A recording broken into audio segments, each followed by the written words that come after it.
because you're actually not helping anybody. Because a policy increases certainty for your employees and for your organisation.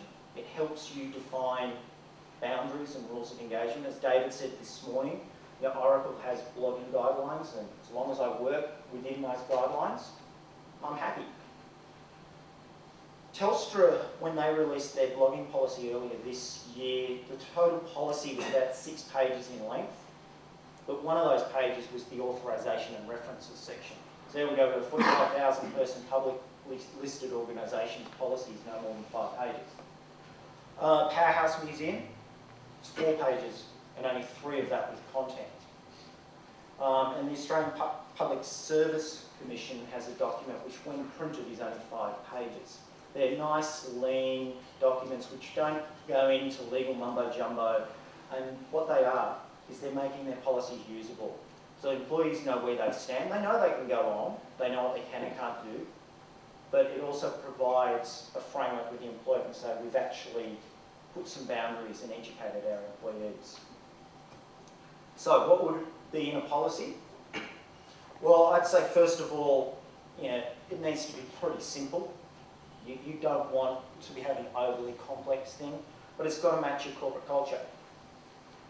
There's no point having a corporate culture of command and control and trying to create a social media policy that says something different. It also needs to match your business outcomes. So if your marketing department's going out there and creating a fancy YouTube viral campaign and you're not allowing anybody to use Facebook or anything internally, that's a bit of a contradiction. And you've got to look at what your desired outcomes are using social media. If it's a branding exercise, well, that'll influence what you're doing and how you want your employees to engage online. But fundamentally, any policy's got to match what social media is.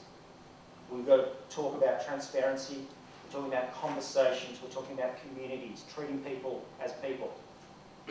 We're providing a user environment where people can participate and generate content, because social media is all about content generation. So if you're going to get people involved, then by the very nature they're going to be creating content online.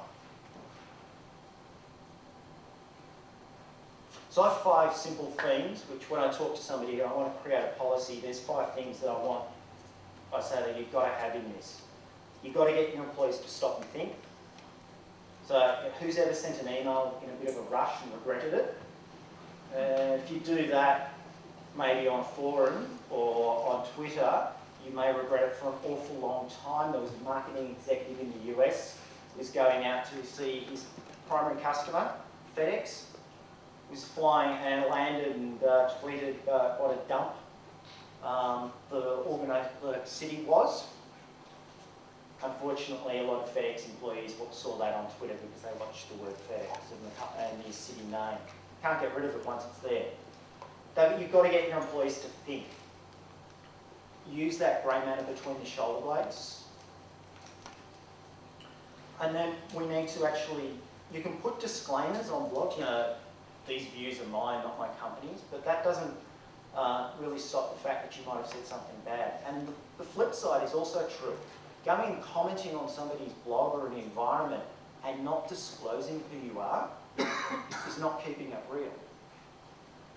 And you'll be found out. It is so easy. If you go, people are tracking IP addresses.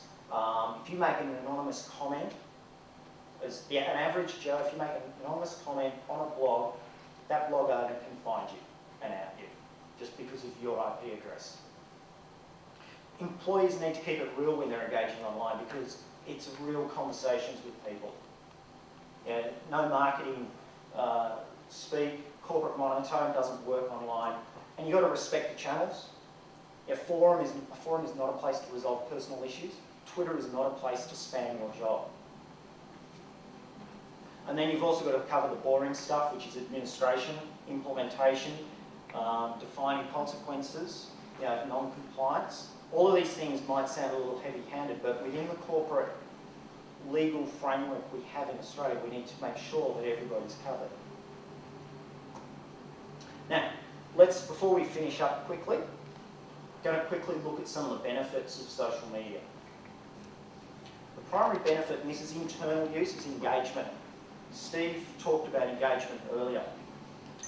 And I'm going to quickly talk about, I had the privilege of getting some feedback from the Telstra Big Pond Twitter team. The Big Pond guys came online in September last year, and they stumbled when they joined up. And I got a quote from Ben, one of the guys who uses their Big Pond Twitter account for customer service.